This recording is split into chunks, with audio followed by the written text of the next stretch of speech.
A poor 16-year-old girl raised her little brother and sister alone. Then one miracle changed everything. Hello everyone. Welcome to English Channel File, where you improve your English through powerful and inspiring stories. If you enjoy easy English stories, daily conversations, and speaking practice, don't forget to subscribe and turn on the notification bell. Now, let's begin today's emotional story. My name is Emily Carter. I am 16 years old, and I live in a small town called Willow Creek in the United States. I have two younger siblings. My little brother's name is Ethan.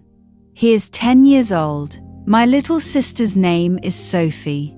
She is only 7. They are the most important people in my life. I love them more than anything. Life has never been easy for us. When I was 8 years old, my mother passed away after a serious illness. She was kind, loving, and always smiled, even during difficult times. After she died, our lives changed forever. My father became distant. A few years later, he packed his bags, left our apartment, and never came back. He never called. He never sent money. He never asked how we were doing. Since that day, I became more than a sister. I became a parent.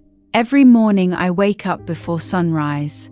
I prepare breakfast for Ethan and Sophie. I help them get ready for school.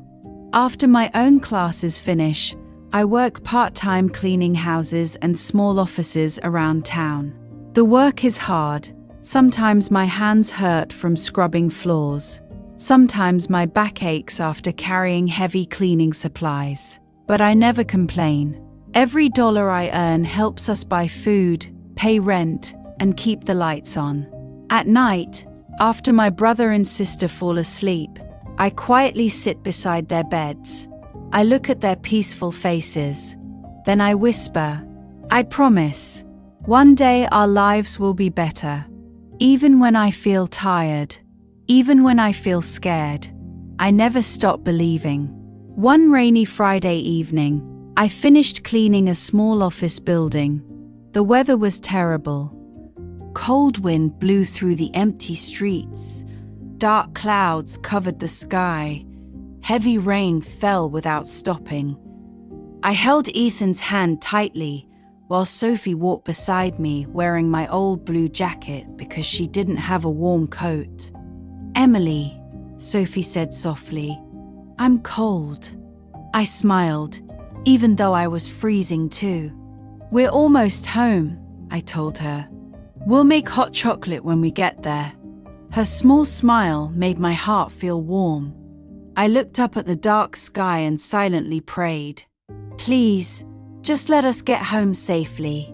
Little did I know, our lives were about to change forever. The accident that changed everything.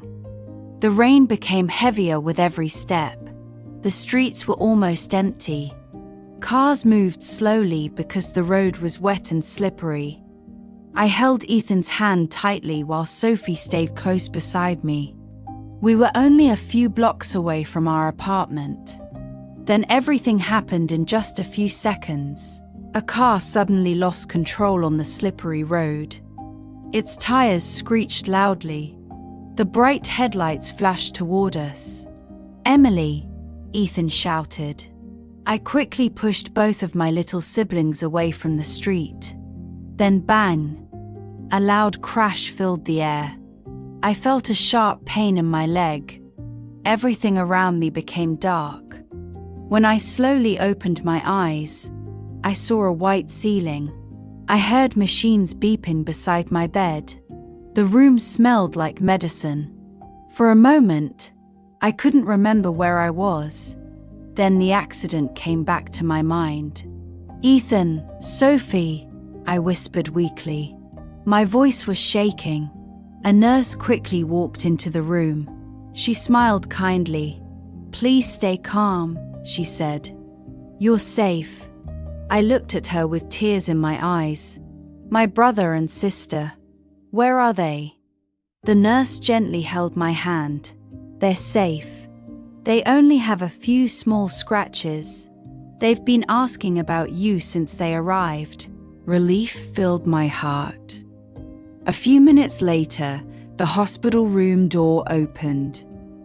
Ethan ran inside first. Right behind him was Sophie. "Emily!" They hugged me carefully. Sophie started crying. I was so scared. "I thought I lost you." I smiled through my tears. "I'm still here, and I will always protect both of you." Just then, the doctor entered the room. He looked serious. He checked my medical report before speaking. "Emily," he said gently, "your left leg is broken. You'll need surgery. And after that, you'll need several weeks to recover." My heart sank. "But I have to work. My family depends on me." The doctor slowly shook his head. "Right now, your job is to heal. If you go back to work too soon, your injury could become much worse." His words felt heavier than the accident itself. How would we pay the rent? How would we buy food? How would I take care of Ethan and Sophie? As if things weren't already difficult, another problem appeared. During the accident, all of my cleaning equipment was destroyed. The expensive vacuum cleaner I had borrowed from my neighbor was completely broken. I had no money to replace it. I covered my face with my hands. For the first time in years, I felt completely hopeless. Ethan quietly held my hand.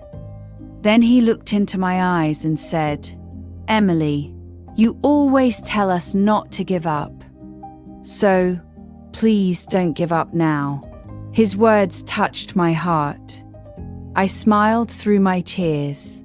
Maybe, just maybe, hope wasn't gone after all.